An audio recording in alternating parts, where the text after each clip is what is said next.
Méditation de la communauté des disciples du Christ vivant en ce jeudi, après l'octave de Noël, année liturgique C. Évangile de Jésus-Christ selon saint Jean, au chapitre 1, les versets 19 à 28.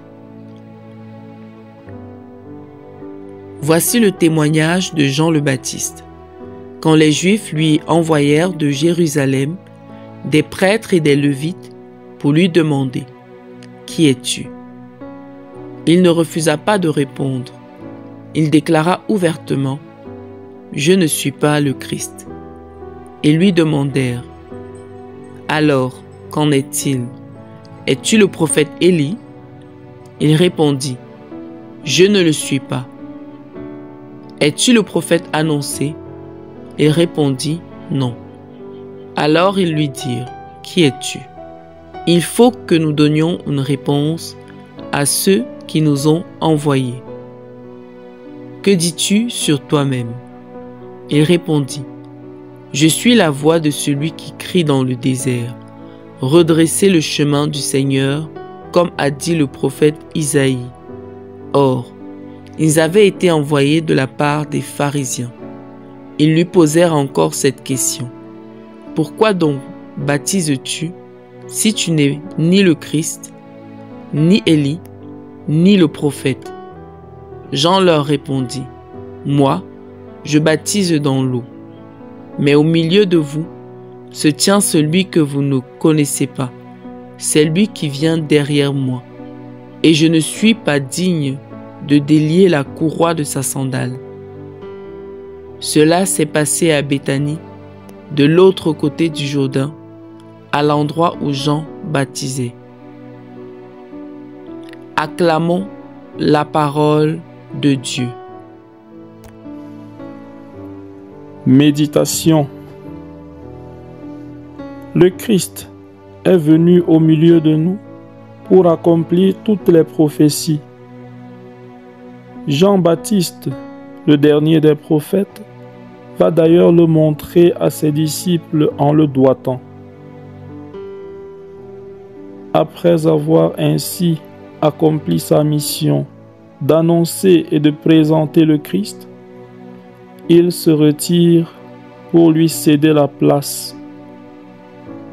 En effet, il faut que le Christ grandisse et que Jean-Baptiste diminue, alors qu'il a posé des actes messianiques, si bien que les gens croyaient que c'est lui le Messie.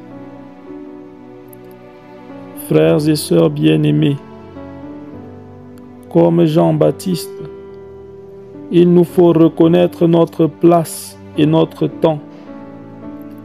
Il a clairement affirmé qu'il n'est pas le Messie, mais la voix qui annonce le Messie. Plus encore, dès que le Christ a commencé son ministère, Jean a reconnu que sa mission était achevée et qu'il lui fallait céder la place. Le monde souffre aujourd'hui violence et instabilité parce que les gens ne reconnaissent ni leur tâche, ni le terme de leur mission. Chacun se croit tout puissant et éternel à son poste. La parole de Dieu est notre repère indépassable. Si nous ne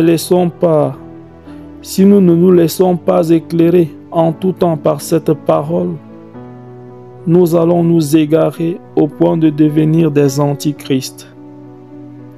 Or, il faut que demeure en nous ce que nous avons entendu depuis le commencement, la parole de Dieu qui ne périme jamais.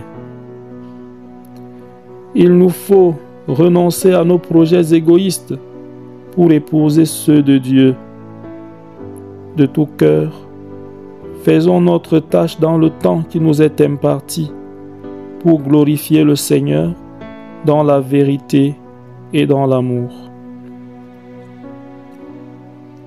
Prions. Dieu notre Père, tu nous donnes ta parole pour éclairer notre route et guider nos pas vers le salut.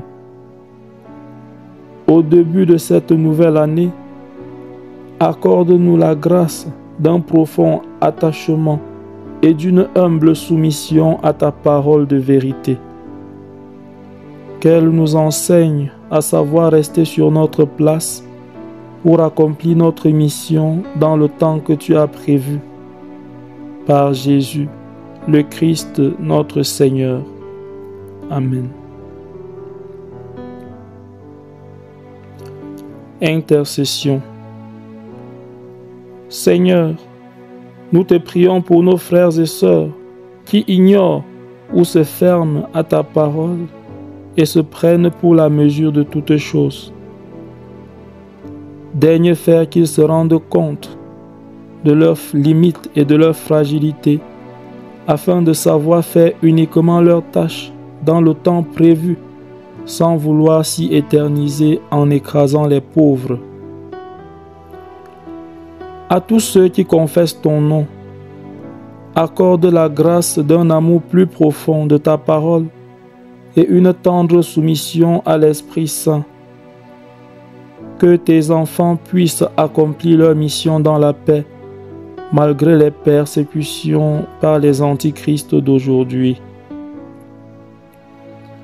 Exercice spirituel.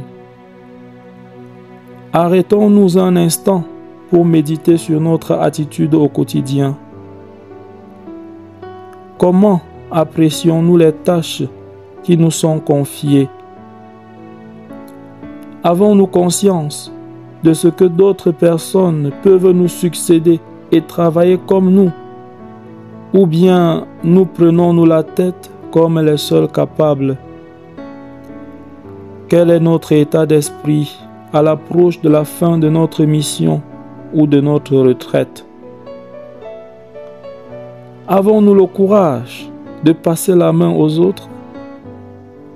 Sommes-nous pour nos frères et collègues des facilitateurs ou des obstacles dans le travail?